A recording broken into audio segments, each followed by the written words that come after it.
Ahora sí, consultas. La primera que leí es si los iones son electrones. No. Los iones no son electrones. Un electrón es un electrón y los electrones siempre serán electrones. Un electrón no es nada más que un electrón, es una partícula subatómica. ¿Qué es un ion? No John Lennon de los Beatles. No. Un ion. El ion, bueno, generalmente es un átomo, un núcleo con carga. Un átomo con carga. Por ejemplo, si nos volvemos para aquí atrás, yo aquí tengo el ion sodio y ion cloruro. El ion sodio tiene carga positiva, por lo tanto es el catión sodio, y el cloro tiene carga negativa, por lo tanto es el ion cloruro. Son iones de disolución, no son electrones.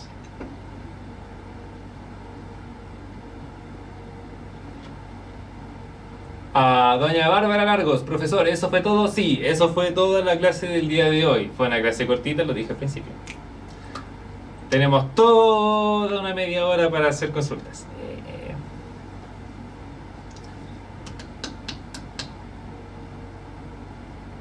La notación del ácido clorhídrico es HCl, un clor hídrico, un cloro y un hidrógeno. HCl. Tal acá como dice cloruro de sodio, NaCl, el clorhídrico sería HCl.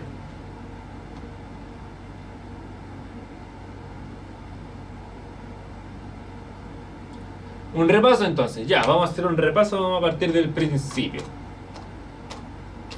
Ya. Lo voy a hacer rapidito, ¿no? Ya, otra pregunta.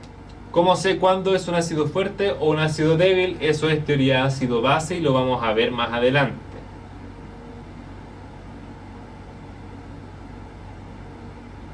Bases fuertes y bases débiles también. Todo lo que es teoría ácido-base creo que son dos clases que se van a ver más adelante. ¿Ya?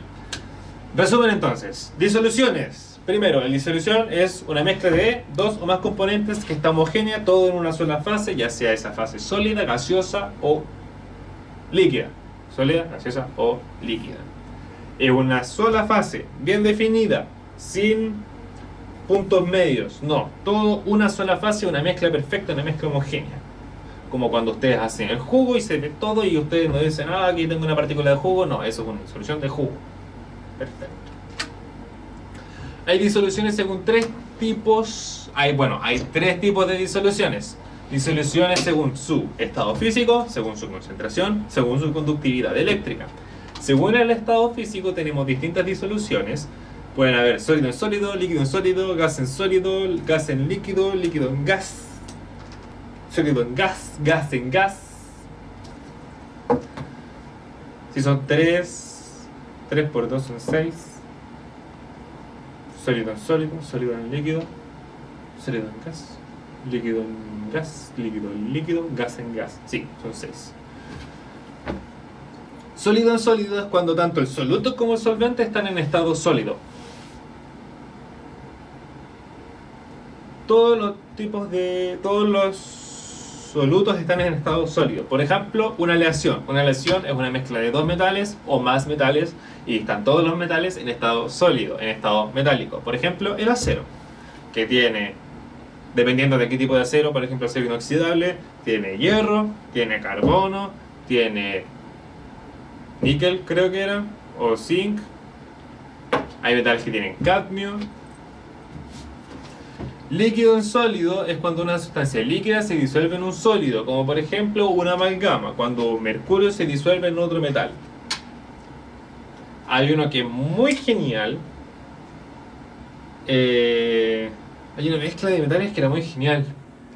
El NaK, el NaK. Si ustedes lo buscan en Google, NaK con K, es sodio con potasio, pero es una mezcla líquida de dos metales alcalinos. Y es muy chora, muy genial. Amalgama, ya perfecto. Gas en líquido, una bebida carbonatada, CO2 en agua. Según su concentración, cada tipo de disolución o cada tipo de solvente admite o acepta una mayor cantidad de soluto disuelto en disolución. Siempre se puede diluir hasta un punto máximo que el soluto dentro del solvente que yo escogí. Dependiendo de las proporciones del soluto y solvente, tenemos disoluciones que están diluidas cuando el soluto está en menor concentración que la del solvente, concentrada cuando el soluto está en mayor proporción, saturada cuando hay un máximo de soluto disuelto y sobresaturada cuando yo ya pasé el punto máximo de disolución. ¿Cómo puedo alcanzar una disolución sobresaturada? Como ya dije anteriormente, yo agrego soluto hasta el punto de saturación, puedo calentar mi disolución. Al calentar mi disolución, aumento la solubilidad de los compuestos y como aumento la solubilidad de los compuestos, finalmente se me puede disolver todos los cristales de sal, por ejemplo, que no estaban antes en disolución. Una vez que enfrío ese compuesto y no altero el vaso o el recipiente en el cual yo hice la mezcla, todo va a quedar disuelto, pero va a quedar muy inestable y como está tan inestable, se llega al punto de sobresaturación. Es una disolución sobresaturada. ¿Qué es lo que ocurre con una disolución sobresaturada si es que se ve perturbada? Es que si yo la perturbo, precipita automáticamente, espontáneamente, instantáneamente, muy rápido, todo el soluto en exceso que había en mi disolución. Y finalmente, disoluciones según la conductividad. Para que una disolución conduzca la electricidad, el soluto tiene que liberar iones en disolución, es decir, se tiene que disociar. Por ejemplo, aquí tenemos la sal de mesa que se disocia en ion sodio y ion cloruro. El ácido acético, que es un ácido débil, que la parte que se disocia del ácido acético forma acetato y ion hidróneo. Y listo. ¿Ya vi los tipos de enlaces? Sí, ya vemos los tipos de enlaces. Vimos los enlaces iónicos, covalentes polares, covalentes apolares, metálico, enlace dativo, todo eso. Interacciones moleculares también las vimos. Las fuerzas intermoleculares también las vimos. Fuerzas intermoleculares. Taratatatam.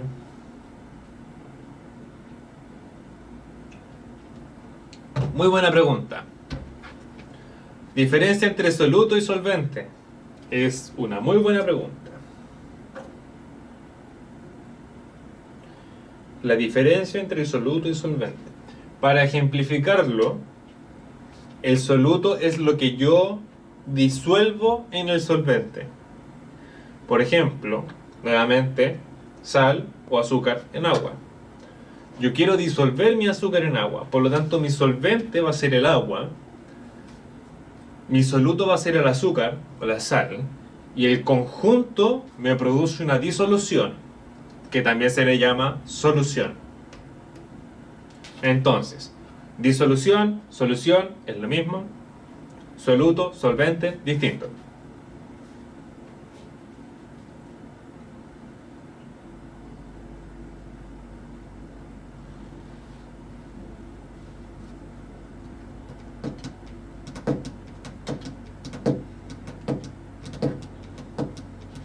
Por ejemplo, si yo tengo un balón, un globo gigante con gas nitrógeno y yo le inyecto gas oxígeno, mi solvente sería el nitrógeno y mi soluto sería el oxígeno. ¿Qué más? Si yo tuviera un recipiente lleno de mercurio y le tiro un metal encima, mi solvente es el mercurio y mi soluto es el otro metal que le agregué encima. Y ahora con esto me acuerdo que alguien me preguntó si es que esas tapaduras de mercurio hacían mal. No, no hacen mal. ¿Por qué? La gente dice que es una amalgama es una tapadura de mercurio, pero no es mercurio lo que uno está agregando. Lo que uno está agregando es una mezcla una mezcla, y si se usa en el cuerpo especialmente es inerte. Es inerte, no le hace daño al cuerpo. Es como esta crisis de las vacunas, que todo el mundo piensa que las vacunas son malas porque tienen mercurio. No tienen mercurio, tienen compuestos con mercurio o compuestos que se hacen a base de mercurio. Es como decir, ¡ay, el hierro es terrible! Si yo como una barra de hierro me muero. Pero uno tiene hierro en la sangre, uno tiene hierro en la hemoglobina, pero uno no es que tenga metal en sí, uno tiene un compuesto, uno tiene un complejo que cumple una función biológica dentro de uno. No es que sean aleaciones de mercurio, bueno, amalgamas. Las disoluciones de mercurio son amalgamas. Voy a ver nomenclatura química, nomenclatura orgánica, sí se ve, pero ya prácticamente al final del semestre. Lo que está en menor cantidad es el soluto. No es que lo que esté en menor cantidad es el soluto, pero para fines prácticos sí.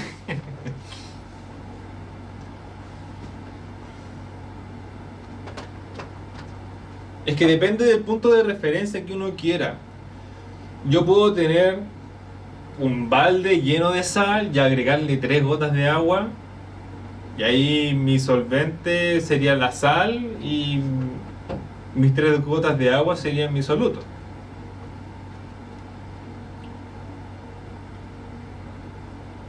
Existen distintos solventes aparte del agua. Existen solventes orgánicos, solventes inorgánicos.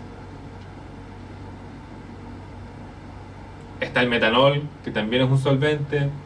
El alcohol etílico, el que se usa para tratar las heridas, que arde como un demonio. Es una disolución, no sé cuánto alcohol es, como 99% alcohol, pero algo de agua tiene. Entonces mi solvente sería el etanol y mi soluto sería el agua. Todo depende del punto de vista de qué es lo que yo quiero analizar, qué es lo que yo quiero agregar y a qué se lo estoy agregando.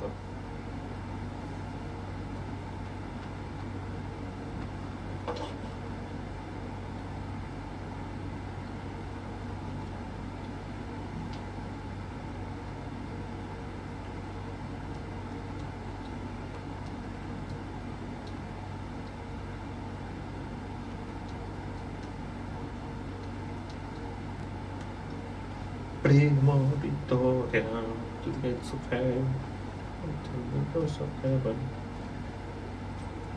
Chiquillos, más dudas respecto a la materia, a la poca materia del día de hoy. Profesor, la disolución del gas más sólido genera un sólido, depende de cuál es tu soluto y cuál es tu solvente. Generalmente se dice malamente que el hidrógeno se disuelve en los metales, en cuyo caso sería una disolución sólida, una disolución sólida, una disolución metálica. ¿Qué voy a pasar la próxima clase? ¡Ay! Siempre se me olvida eso, siempre lo veo y siempre se me olvida. ¿Qué va a pasar la próxima clase?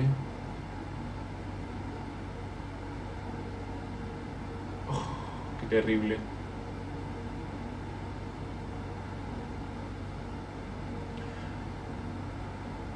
¿Cuál es la diferencia entre solvente y disolvente? El di.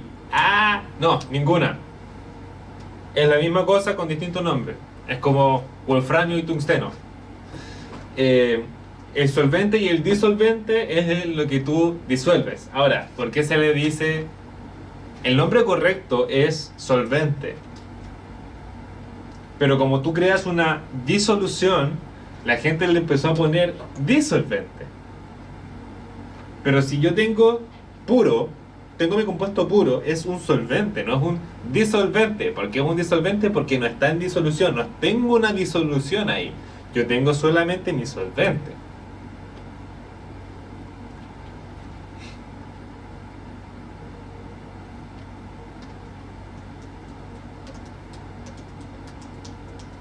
Ah, eso, muy bien. Unidades de concentración. Eso se ve en la próxima clase. Unidades de concentración. Y por eso no lo paso en esta clase, porque unidades de concentración es mucha materia y son muchos tipos de unidades de concentración. Está la molar, la molal, la parte por millón, porcentaje masa-masa, masa-volumen, volumen-volumen. Todo eso se ve en la próxima clase. ¿Algún dato freak o tip para la PSU? Vayan tranquilos a la PSU. O sea, es lo que se me ocurre al tiro. Mucha gente está bajo mucha tensión cuando es la PSU, pero muchas universidades, algunas más que otras, se enfocan más en lo que es el desempeño escolar, a lo que es el desempeño en la PSU.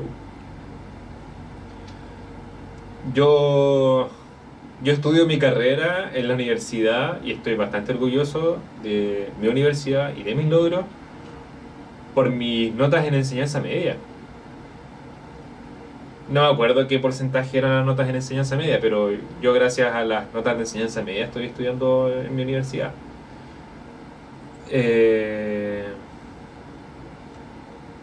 O sea, yo de ninguna manera iba a estudiar algo relacionado con lenguaje, con historia. Yo soy un asco para la historia, salvo lo que Edad Media y Segunda Guerra Mundial, y soy un asco para el lenguaje. O sea, yo sé redactar, tengo buena ortografía, lo tengo ya, bacán, pero si tú me preguntas las figuras literarias y todas esas cosas, yo no cacho ni una.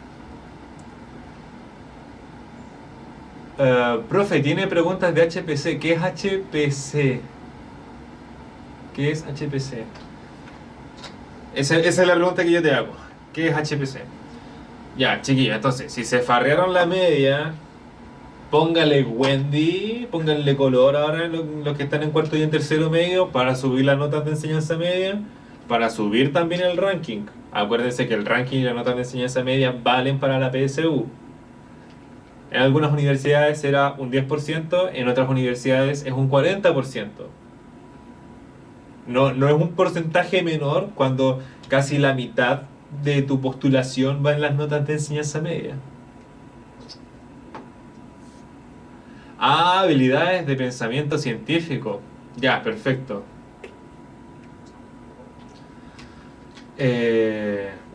Tendría que preparar para la próxima semana, porque ahora en este momento no se me ocurre. Esto, ¿cómo se dice?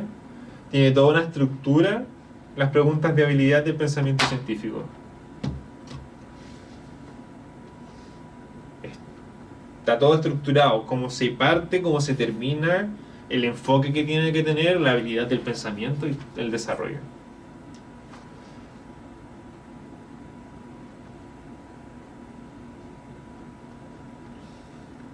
Bueno, y si usted ya salió de la enseñanza media, entonces de la PSU, pero hay que darla relajado. El fuego, bueno, el fuego primero. El fuego es un gas.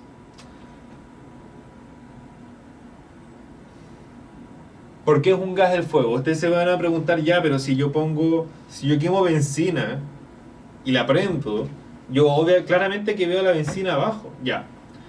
Pero la benzina no es parte del fuego. ¿Qué es lo que ocurre?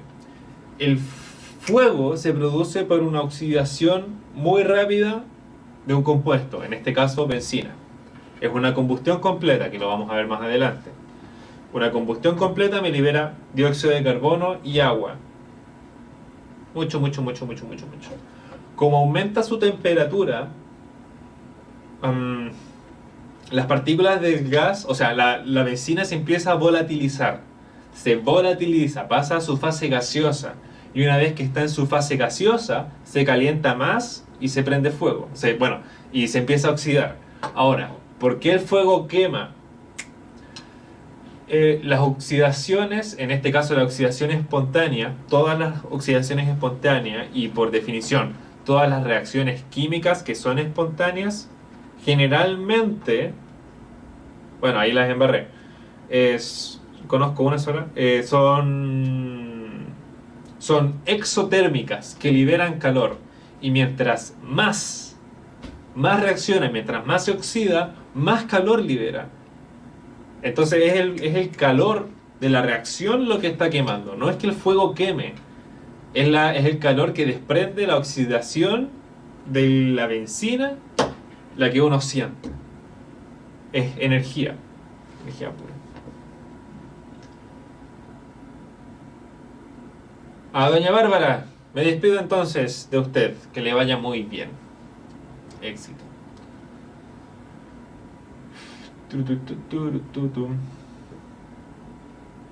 Y por definición de equilibrio químico, todos los líquidos están en equilibrio con su estado gaseoso. Entonces no cuesta mucho prender a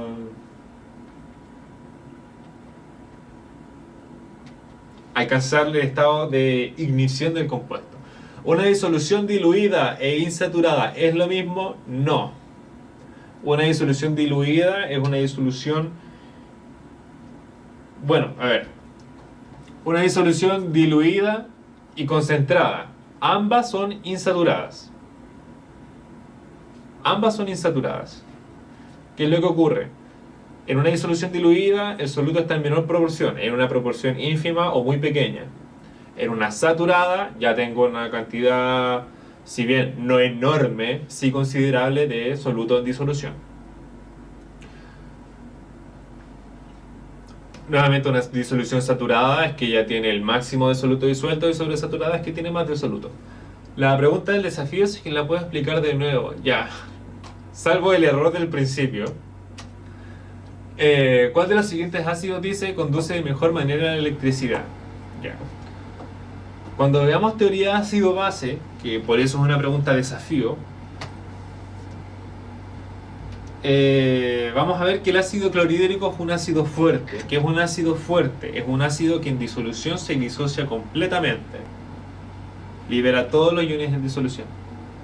¿Ya?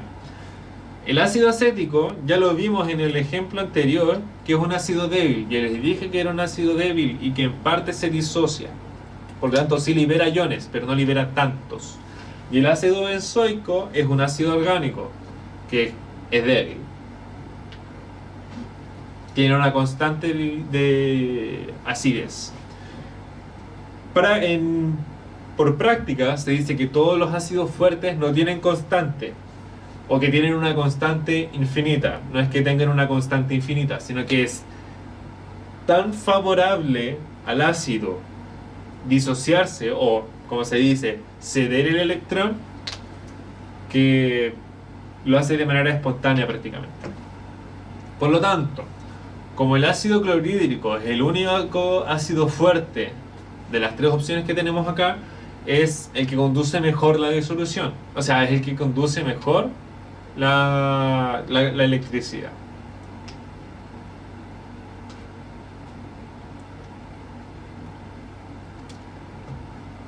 Porque, ¿qué es lo que ocurre? Ya, el clorhídrico se disocia completamente. Si yo agrego un mol de ácido clorhídrico, voy a tener un mol de cloro y un mol de protones. Si yo agrego un mol de ácido acético, no todo el ácido acético se va a disociar, por lo tanto va a haber una fracción que no se disocia, y como esa fracción que no se disocia no tiene carga, va a quedar impedida de conducir electricidad. Y lo mismo ocurre en el ácido benzoico.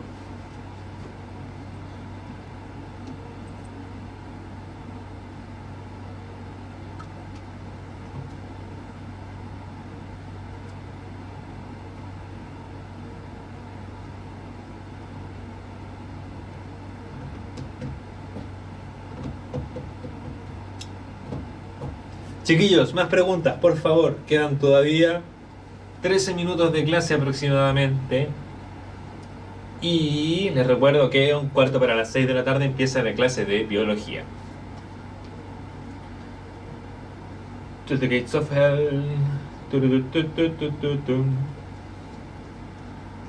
Para pa pa pam. Para pa pam.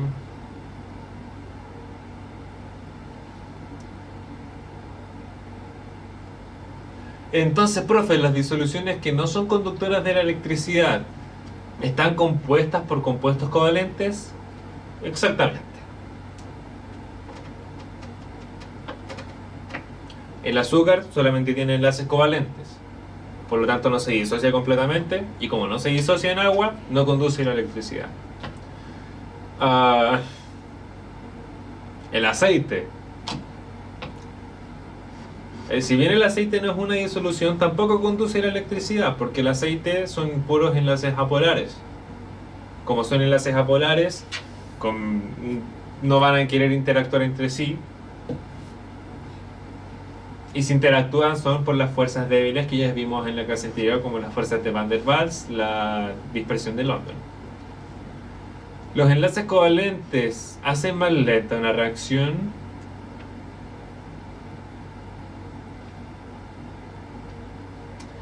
Difícil responder esa pregunta. Difícil responder esa pregunta.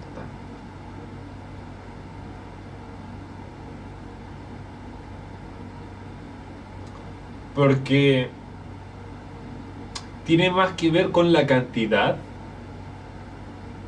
que con el tipo de enlace. ¿Ya? Ya, sí, mis clases son todos los miércoles a las 16:30, les pido puntualidad. Si llegaron tarde y van a tener que ver después el video en YouTube o van a tener que esperar a las consultas de su compañero.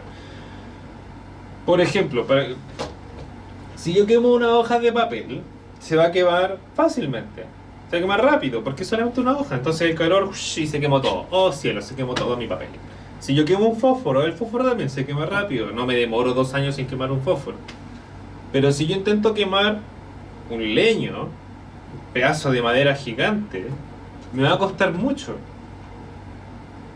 No es que sea por el tipo de enlace, sino que más bien las condiciones en las que se presentan los compuestos para hacer llevar una reacción. Profe, ¿por qué el aceite fríe y el agua no? Porque el punto de ebullición del aceite es más alto. Bueno, freír es básicamente cocinar las proteínas, desnaturalizar las proteínas.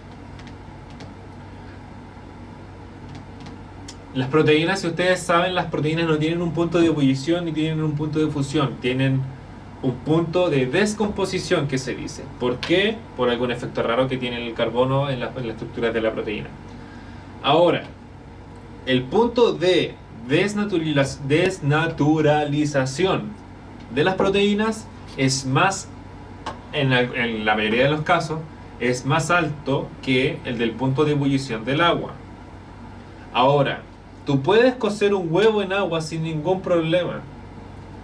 Lo puedes freír en agua. No vas a ver igual obviamente porque no está con aceite, no está con grasa.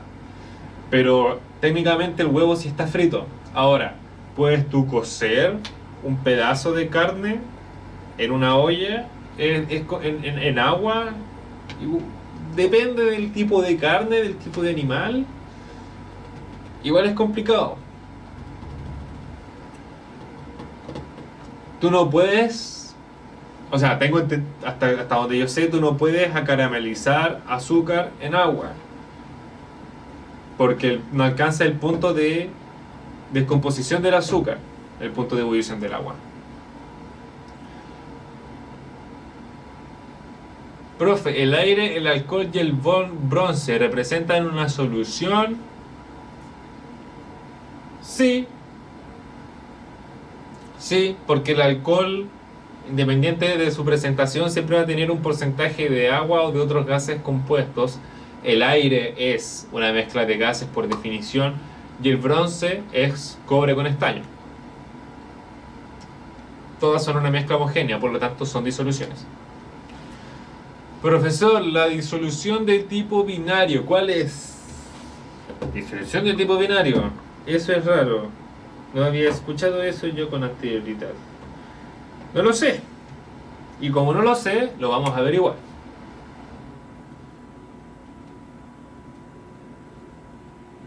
Disolución. Ahora dice binario. Binario para mí es de 2. Así que una disolución binaria tiene que ser una solución con 2 componentes. Según yo.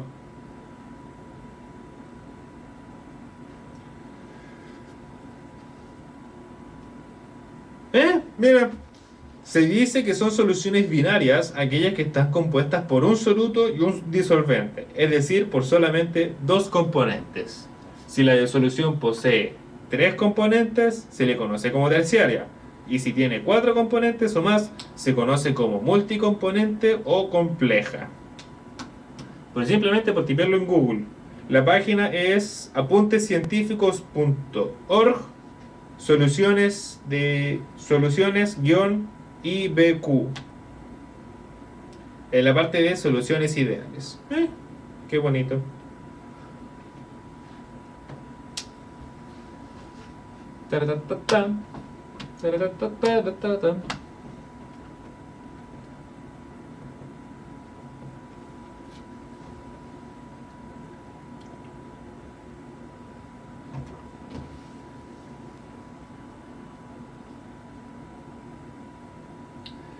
Chiquillos, ¿alguien tiene otra pregunta? Insisto con el tema de la PSU.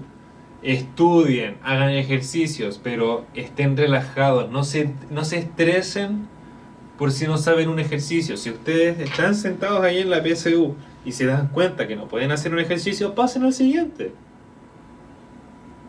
El cerebro no trabaja así, toda la materia en los ojos y de repente tienes todas las preguntas. No.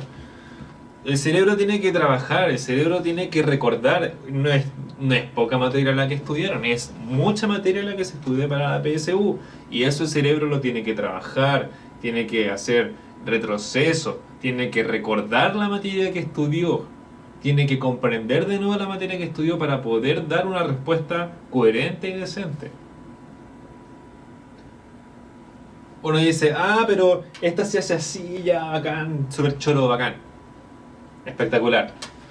Pero hay preguntas que de verdad que son para pensar y esas son a veces en las que uno se complica y después se dan cuenta que, solamente tengo 2 horas y, se me viene el mundo y, no, se acabó mi futuro. Y no, la PSU no determina el futuro. La PSU es la prueba de selección universitaria y uno puede dar la PSU hasta donde sea, cuantas veces quieras. Si les va mal en la PSU en la primera vez, relájense, vayan a un buen preuniversitario, estudien, consíganse materia, apuntes, para eso también está puntaje nacional, las clases de los años anteriores, repasan y estudian con tranquilidad y con tiempo. No les sirve estudiar a la PSU 2 meses antes de la PSU, tienen que estudiar todo el año para la PSU, porque como les digo, es mucha materia. Don Alfredo, que le vaya muy bien, estimado. Nos vemos la próxima semana.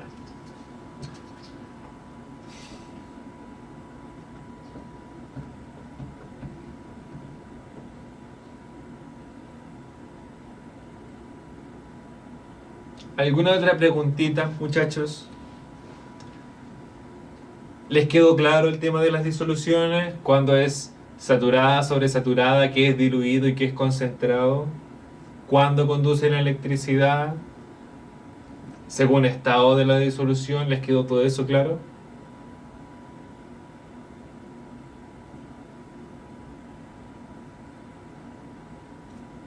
Perfecto, me parece. Ya pues, chiquillo. Próxima semana, 16:30 horas, doña Abigail, que dice que es nueva y que cree haber llegado tarde, pues sus creencias son correctas y efectivamente llegó tarde. 16:30. Es verdad que hay 15 estados de la materia, yo conozco 5. Con eso te digo todo. Ya, chiquillos, cuídense. Próxima semana, 16:30. Ya se me olvidó que les dije que lo íbamos a ver, pero que lo vamos a ver igual.